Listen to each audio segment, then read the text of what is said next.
품위 유지. 지금은 상품을 팔기 위해서 홍보가 꼭 필요한 시대입니다. 그래서 비싼 모델료를 주고라도 확실한 인지도가 있는 모델을 선호합니다. 그러다 보니 모델료가 천정부지로 올라가기도 합니다. 그래도 그 모델료보다 훨씬 많은 이익을 창출할 수 있기 때문에 수요와 공급이 균형을 이루게 됩니다. 어떤 모델을 쓰느냐에 따라서 매출이 급감할 수도 있고 급상승할 수도 있습니다.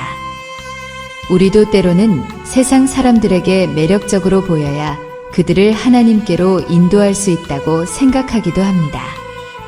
그러나 성경은 하나님께 진정으로 중요한 것이 무엇인지를 분명히 보여주고 있습니다. 하나님은 우리의 성품이 예수님 같아 보이기를 원하십니다. 우리가 예수님의 형상을 본받았기에 어떤 의미에서는 예수님이 우리의 상표입니다. 우리가 예수님의 성품, 즉 긍휼과 자비와 겸손과 온유와 오래 참음을 옷 입고 이 모든 것 위에 사랑을 더할 때 우리는 다른 사람들을 그리스도께로 인도할 수 있습니다. 그런데 한 가지 기독교인이 세상을 향해 매력적으로 보여야 할 부분은 예모가 아니라는 점을 분명히 알아야 합니다. 세상 모델들은 지식이 많거나 적거나 생활이 정직하거나 그렇지 못하거나 상관없습니다. 다만 예모만 그럴듯하게 보이면 됩니다. 그러나 기독교인은 예모가 아무리 훌륭하다고 해도 내면의 세계가 그리스도의 성품을 담지 않으면, 즉 그리스도의 향기가 나지 않으면 세상 사람들을 하나님께로 인도하는 것에 전혀 도움이 되지 않습니다. 우리는 자신의 모습을 가꾸고 지키는 대신 그리스도를 통해 우리 안에 온전해진 하나님의 모습을 지키고 보여줘야 합니다. 하나님의 명예를 지켜내야 할 의무가 성도에게는 있습니다. 그러기 위해서 성도는 항상 진실해야 하고 정직해야 합니다. 가끔 교회 내에서도 겉모양을 중시하는 사람들이 있습니다. 사람들에게 보이기 위한 행동과 믿음은 하나님의 인정을 전혀 받을 수 없습니다. 이런 사람은 이미 자기 상을 사람들에게서 다 받은 사람입니다. 오히려 하나님께는 가식적이며 이선적이라고 책망을 받을 사람입니다. 우리는 하나님의 사랑을 잘 알아가고 또 소중하게 간직하고 나타내야 할 사람들입니다. 우리가 아니면 누가 하나님의 명예를 지키고 하나님의 사랑을 전파하겠습니까?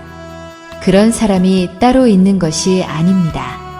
바로 우리가 그런 일꾼입니다. 하나님의 사랑은 너무나도 고귀하고 아름답고 가치가 있습니다. 우리는 때때로 드라마나 영화 속에서 아름다운 사랑을 봅니다. 때로는 너무나 사랑한 나머지 자기 생명까지도 희생하는 사랑을 보면서 우리는 감동합니다. 그러나 그것은 꾸며낸 이야기일 뿐입니다. 아주 희귀하지만 실제로도 그런 사랑이 있을 수는 있겠지요. 사람의 장기 중에는 2개가 있는 것도 있고 하나밖에 없는 것도 있습니다.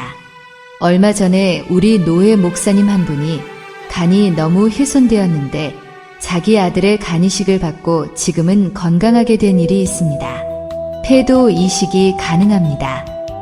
그러나 심장은 하나밖에 없어서 심장을 이식해주면 심장을 준 사람은 죽게 됩니다.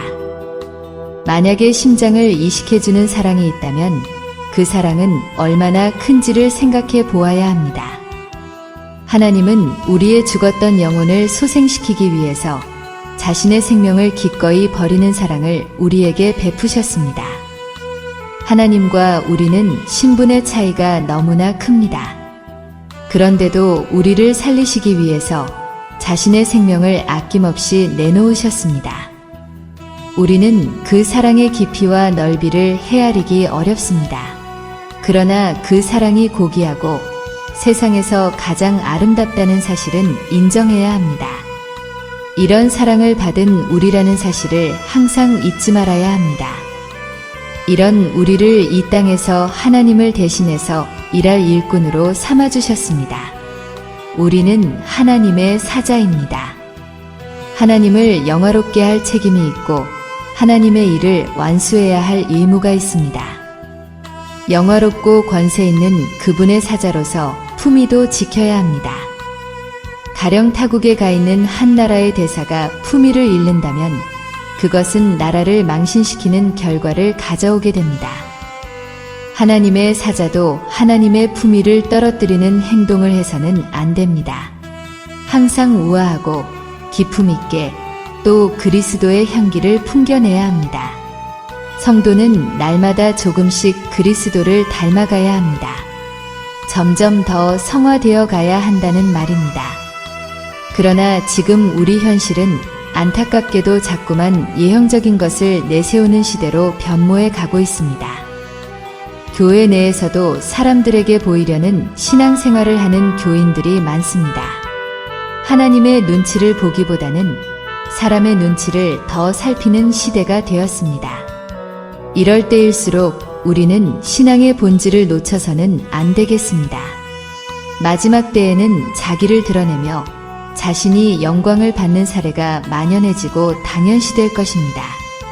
그러나 하나님은 자기 자녀들이 더욱 겸손해지기를 원하고 계십니다. 이런 사람을 존귀하게 해주시겠다고 약속도 하셨습니다. 그것이 하나님의 성품이고 그 성품을 잘 나타낸 사람을 상 주실 것입니다.